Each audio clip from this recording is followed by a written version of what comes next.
Pode me chamar de Batista. Boa tarde para você. E aí, tá tudo bem? Aqui tá tudo bem, tá tudo Band.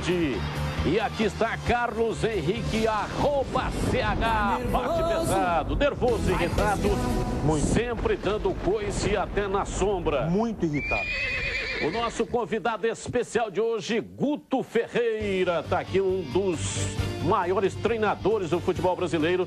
Daqui a pouco nós vamos bater um papo com ele lá no Estádio Brinco de Ouro, Marcos Aloysio Cobrão. Boa tarde, Marquinhos. Para você também, Batista. Boa tarde. Para o amigo da tela da Band, hoje tem decisão para a equipe do Guarani aqui no Brinco. À noite vai enfrentar o Atlético de Sorocaba e Marcelo Veiga mais uma vez mudou a equipe do Guarani. E daqui a pouco, Batista, um convidado todo especial para falar do grupo e do planejamento para o brasileiro da Série C, Batista. Beleza, o time do Guarani que tem jogo importantíssimo, partida marcada para hoje às 20h30 no Estádio Brinco de Ouro da Princesa. O Atlético Sorocaba é o adversário, a Rádio Bandeirantes vai transmitir com a narração do Rogério Assis, o Canhão. E daqui a pouco eu vou fazer a entrega aqui no ar desta trena, pedida no ar também pelo Guto Ferreira. Ele é o nosso convidado especial de hoje, a trena Bosch. E o Bugre, põe aqui, põe na tela, vai lá. O motor da máquina de cortar grama era o único som que ecoava no vazio Brinco de Ouro antes do treino. Além de deixar o gramado em ordem, o Guarani precisa aparar as arestas deixadas depois da última derrota para o Santo André. O comandante alviverde tem 3 desfalques para o jogo desta quarta. O motivo? Mais uma vez o excesso de cartões. O lateral direito Watson, o volante Copete e o meia Fumagalli estão suspensos. A gente tem que saber administrar bem agora essa condição nessa reta final. A gente sabe mais ou menos aquilo que a gente tem, o que precisa para a gente terminar bem a competição. Espero que isso não venha nos interferir, embora de uma maneira ou outra acabe interferindo, porque tiram jogadores importantes dentro das próximas partidas. Raoni reassume a vaga na direita. No meio-campo, Thiago Carpini e Thiago Christian começam como titulares. A boa notícia é que Nunes está recuperado de uma pancada no tornozelo e reforça o ataque alviverde. Tem mais tempo para errar, já erramos demais, já erramos o que tinha que errar. E agora é jogar no limite e se doar ao máximo é conseguir as vitórias. O gramado do Brinco de Ouro anda bonito, bem cuidado. As linhas que marcam o campo também vão receber um reforço. Tudo em ordem para que o futebol do Bugre apareça nesta quarta. Na reta final da Série A2, o time sabe que não pode desperdiçar pontos em casa se quiser continuar brigando pelo acesso. A gente não tem outra alternativa a não ser ganhar o jogo. Ou de 6-0, ou de 10-0, a gente tem que fazer os 3 pontos. É nisso que a gente está pensando, porque cada jogo agora ele se torna decisão para a gente. Então eu espero que a gente tenha esse foco. Time pronto para fazer a lição de casa. Contra o Atlético Sorocaba, aspirante ao rebaixamento, a única coisa que não pode acontecer é o motor alviverde ficar sem combustível. Eu tenho certeza que a gente está preparando esse grupo para essa reta final e eu espero que essa reta final a gente tenha essa chance de demonstrar o porquê que a gente está aqui. A gente às vezes está sofrendo tanto, mas eu acho que no final a gente vai ser recompensado pela disposição de todos aí. O Atlético Sorocaba perdeu 4 pontos, está na zona, portanto é um adversário muito complicado porque vem para tentar acertar aí, né? Para ver se consegue esses 3 pontos fora de casa. Vamos lá, Marquinhos, é com você. É verdade, Batista. Aliás, parabéns para a Adriana pela matéria, falando do motor. E a gente espera que o motor do Guarani também funcione esta noite diante do Atlético de Sorocaba. É isso, Lucas. Boa tarde. Boa tarde, é um prazer estar falando com vocês. Um abraço, Batista, um abraço a todos que estão aí no programa. Realmente, esperamos fazer um bom jogo, buscar os 3 pontos, que hoje é o que somente nos interessa. Agora, Lucas, é claro que a preocupação fica por conta do jogo de logo mais, mas a Bandeirantes está recebendo através das redes sociais alguns questionamentos dos torcedores já pensando no Campeonato Brasileiro da Série C. Claro que tudo passa pelo sucesso do Paulistão também. Mas você já tem esse planejamento já pré-definido para o brasileiro, Lucas? Sim, o brasileiro a gente estreia na data de 17 de maio. Tudo isso já está sendo muito bem mapeado, até na questão organizacional dos atletas, né, mapeando clubes que não têm o calendário e aqueles jogadores que estão se destacando. Então está sendo feito todo um planejamento e eu tenho certeza que nós vamos fazer um excelente Campeonato Brasileiro. Batista, com a gente ao vivo, aqui no Estádio Brinco de Ouro, em frente à loja do Guarani, o Lucas Andrino. Batista. Lucas Andrino, um abraço, obrigado por atender aí gentilmente a reportagem da Band. Agora, claro, evidente, se o time estivesse na liderança, com muitos pontos à frente dos outros 3 colocados, o mérito seria seu, que montou o time, mas o time do Guarani está fora do G4, portanto, acaba caindo em cima de você. O que você tem a dizer, até reclamações em cima de alguns jogadores muito fracos tecnicamente, o caso do Thiago Christian, muito questionado pela torcida do Guarani? Primeiramente, dizer que o trabalho foi feito da melhor maneira possível, tudo aquilo que foi feito foi calculado e estudado, né, por todos, não só por mim, como pelo Conselho de Administração, principalmente na figura do presidente Orley Senna. E existe alguma margem de erro sempre no futebol, não que ela seja o Thiago Christian. Eu acredito muito no potencial desse atleta, porque ele foi o destaque do Rio Claro no Campeonato Paulista da Série A1 do campeonato do ano passado. Então, particularmente quanto a esse atleta, eu acredito muito que ele vai ter uma evolução agora no final. Pela primeira vez, eu acredito que ele vai jogar na sua posição de origem, porque o Thiago não é um atleta de beirada. O Veiga vinha utilizando ele de forma improvisada na beirada. Ele é um meia cadenciado, um meia que trabalha a bola dos 2 lados do campo, um meia que tem muita facilidade no passe. Então, particularmente nesse atleta, eu confio muito. E eu tenho certeza que agora nessa reta chegada, o nosso time vai dar uma deslanchada e eu tenho certeza. Não sei de quem vai ser as outras 3 vagas, mas uma vai ser nossa. Vai lá, CH, sua pergunta. Boa tarde, Lucas. Hoje é dia 25 e, segundo o próprio presidente Orley Senna, no dia 23 são rigorosamente pagos os vencimentos. Deste mês, o dia 23, os jogadores já receberam o pagamento? Desse mês agora vai ser pago até sexta-feira. Inclusive, conversamos com eles no vestiário. O presidente está fazendo a captação como é sempre feita, com os parceiros que ele tem, né? Não é somente um, são vários. Então, eu tenho certeza que até sexta-feira vai estar regularizado, mesmo porque venceu na segunda. A gente sabe muito bem que no futebol que 4 dias de atraso não é atraso considerado no futebol. E quanto à questão salarial, pagamento de bicho, isso não é dito nada aqui dentro do Brinco de Ouro, porque é tudo pago religiosamente. Um abraço, Lucas. Muito obrigado, hein? Um abraço.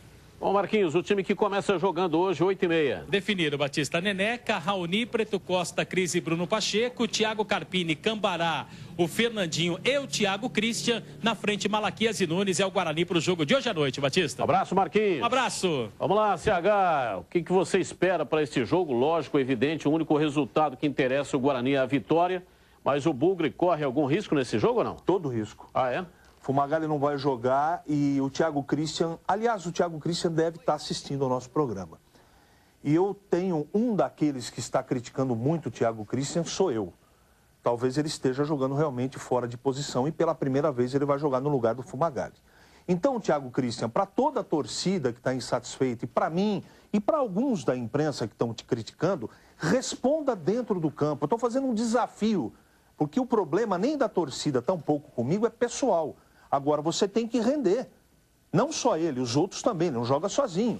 Mas surpreenda-nos hoje com um grande futebol.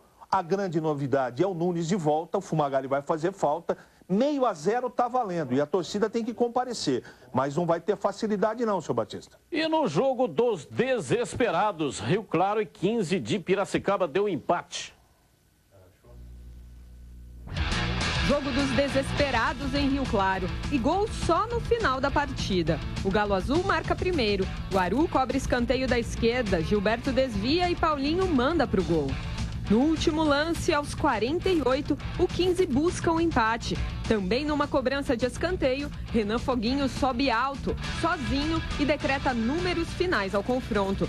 O time de Piracicaba está a 1 ponto da zona de rebaixamento. O Rio Claro também continua ameaçado, na 14ª colocação. Bom, e ontem o Ituano foi a Ribeirão Preto enfrentar o Botafogo. A partida terminou no empate sem gols. O Galo segue na penúltima colocação do Grupo A. Você tem o resultado. Quando erra, você dá como destaque do programa. Quando acerta, você finge de morto e não fala nada, né? É sempre assim. Você acertou o resultado de empate entre... 15 e Rio Claro. 15 e Rio Claro? Eu e o José Arnaldo. E você acha que isso é uma coisa fenomenal? Não, eu só estou comparando que quando eu erro, o senhor transforma em coisa fenomenal, que não é. Então, só estou fazendo um comparativo. Mas olha, é o seguinte, 2 pesos e 10 final medidas. de competição, entendeu? Não, claro que não. Rolando no meio do campeonato, Nem não tem tenho nenhum pretensão. pretensão. Isso aí é mais que obrigação. Eu não tenho bola de cristal. Você acertar o resultado, você é um entendido da matéria. O senhor gosta de pegar no meu pé, por isso. Olha, deixa eu perguntar para o Guto Ferreira, vimos o 15 Piracicaba ali, a situação é bastante complicada, né? Tá fora da zona, mas tá ali, né? O fogo, a labareda do rebaixamento está atingindo os fundilhos do 15. E ele será o seu adversário no domingo, às 18h30, lá no Barão de Serra Negra. É melhor pegar um time numa situação como essa ou lá em cima, na ponta da tabela, hein, Guto? Olha, jogar contra o 15, indiferente do momento do 15, existe uma rivalidade, eu sou de Piracicaba, eu sei como é que é.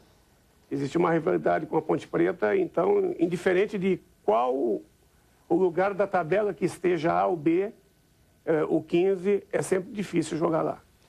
Agora, Guto, falando um pouco sobre um assunto que estava sendo debatido agora há pouco pela Rádio Bandeirantes, lá no Esporte Notícias, o Zé Arnaldo estava falando, e o CH também, da diferença brutal entre os grandes, os médios e os pequenos.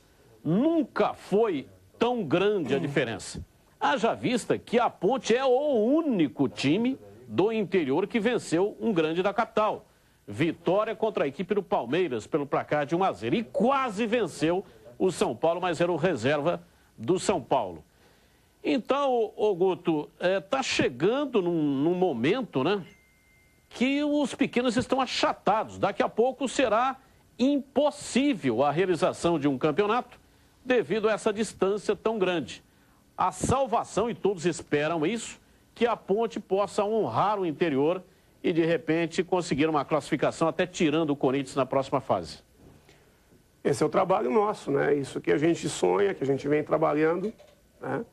Eu acho que não é só honrar o interior, mas é botar a Ponte no lugar que ela vem conquistando ano a ano com resultados expressivos e por figurar hoje na Série A1.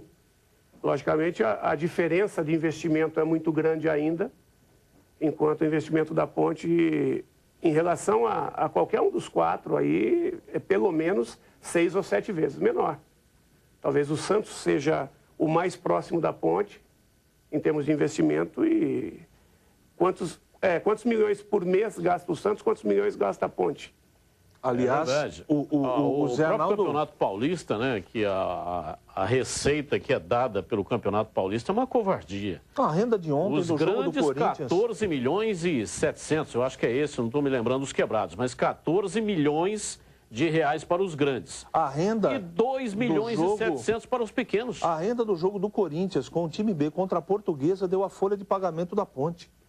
É um absurdo. A diferença é abismal. Aliás, colocado muito bem pelo Zé Arnaldo. A quinta força, desculpa, não é mais a Ponte.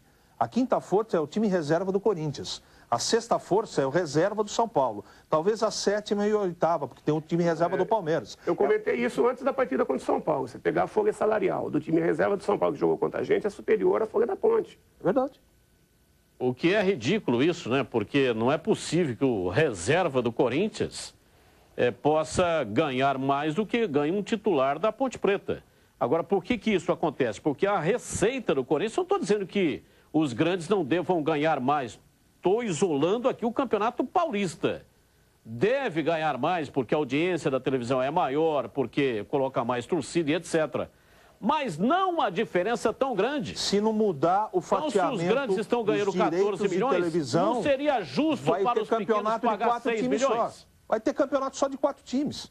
Se não dividir de uma maneira mais inteligente, vai virar campeonato espanhol, italiano. Mas, o Guto, o ano passado, seu time tinha um meio-campo com um motor V8, com poucos quilômetros. Esse ano, o seu meio-campo está rateando. O que está acontecendo? Não responda agora, Guto. Espera aí, depois do intervalo comercial. Eu quero mandar agora um grande abraço para o Ademir Carvalho. Alô, Ademir Carvalho, um abraço para você, muito obrigado. É telespectador assíduo do programa. Ele que é um grande empresário, mas foi garoto de rua, né? E conseguiu, num espetáculo magistral, extraordinário de recuperação e de superação, se transformar num grande empresário do ramo da alimentação. Um abraço para você, muito obrigado. O Ademir Carvalho, ele que faz sucesso, conseguiu crescer na vida com a batata dele assando. Nós vamos a um rápido intervalo, 1 da tarde, tem Neto Locke, o Boca Larga.